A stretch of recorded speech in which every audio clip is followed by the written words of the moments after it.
Tonight, Robert's objectives are manual number 4, show what you mean.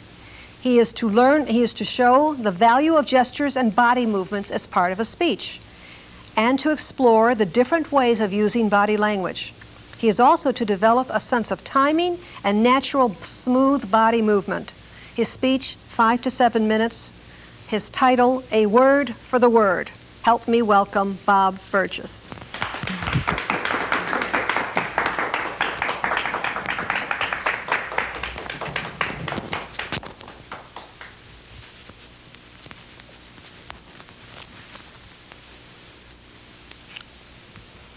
Madam Toastmaster, fellow Toastmasters, TV audience.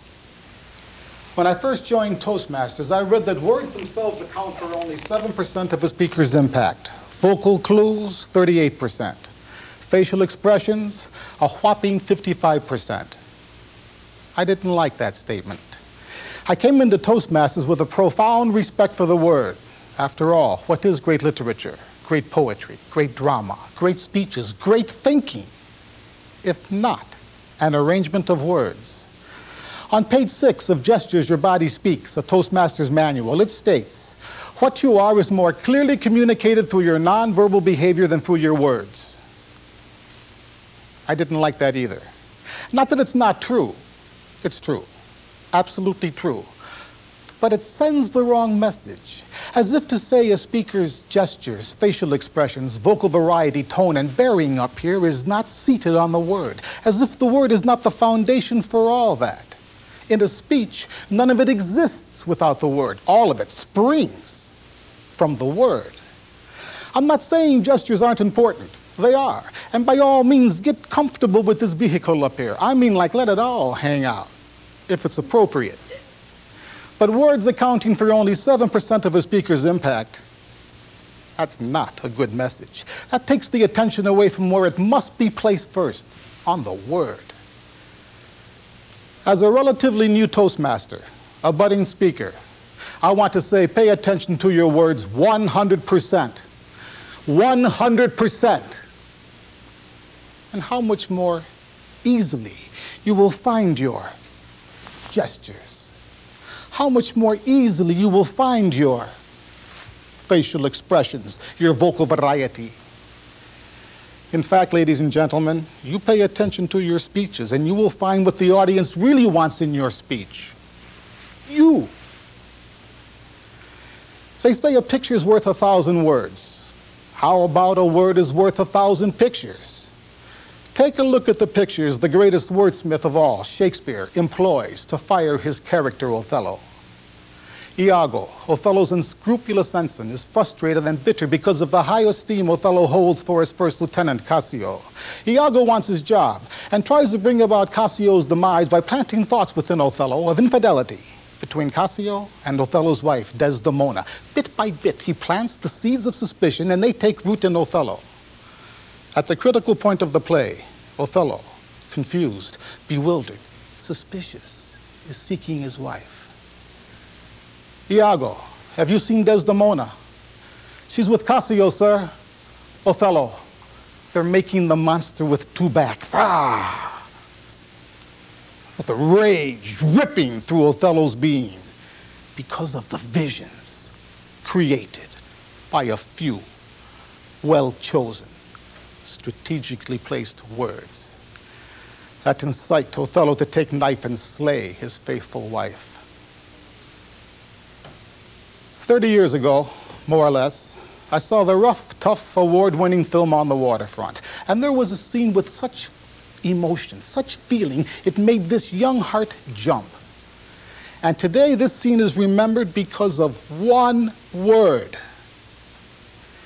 Marlon Brando's character, Terry somebody, is a prize fighter. He associates with organized crime primarily because his older brother, Charlie, played by Rod Steiger, is the mob boss's right-hand man. Every once in a while, the mob takes advantage of this situation, leans on Terry, has him throw a fight. The boxing commission finds out and he's banned from the game, loses his career. This scene occurs 10 years later in the backseat of a car between Terry and Charlie. It's about 10 minutes long. I'm going to give you a minute, and I don't expect to give you the emotion that moved me. but I can give you some of the words. Remember that night in the garden, Charlie? You came down to the dressing room. Hey, kid, this ain't your night. We're going for the price on Wilson. Remember that? This ain't your night. My night. I could have taken Wilson apart. So what happens? He gets a title shot outdoors at the ballpark, and what do I get? A one-way ticket to Palookaville. You was my brother, Charlie. You should have looked out for me a little bit. You should have taken care of me just a little bit so I wouldn't have to take those dives for the short-end money. You saw some money. I placed some bets for you. You don't understand, Charlie. I could have had class. I could have been somebody. I could have been a contender instead of a bum, which is what I am, let's face it. What's with this word contender? It's called the contender scene. It's remembered because of that word. And why? Well, here's the whole point of this speech.